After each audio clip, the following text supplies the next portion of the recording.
আর কত সময় লাগবে রে জানতে? খিদে তো একবারে পেটের লাড়ি জ্বলে যাচ্ছে। হয়ে গেছে রে, দেখো বলা ফেলে খালি মাছটা দিব তাহলে খাওয়া যাবে। কি করবো দেখো, বাবু খুলে নিয়ে রাঁধতেছি, কি করবো গরমের দিন, এই জন্য বলতেছি পারো যা পারো টুকা টুকাই বাজার আমাকে আগে করে দিও, তাই এইভাবে কষ্ট করে বাবু নিয়ে রান্না যাবি না।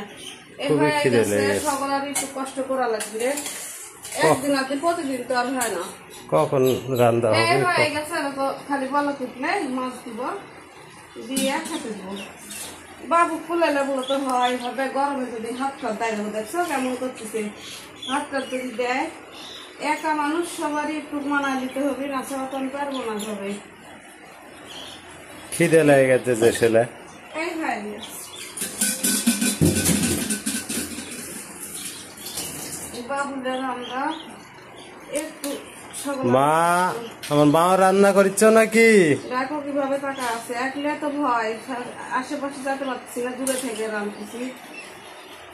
হাত নাড়াতে নাড়াতে হাত দিয়ে খাবার টাবার দিলে তখন এই যে মাছ টাছ দেওয়া হয়ে গেল, এখন একটা বলো তুটলে হয়ে যাবি, পানি টানি তুলে আমি খেতে দেবো।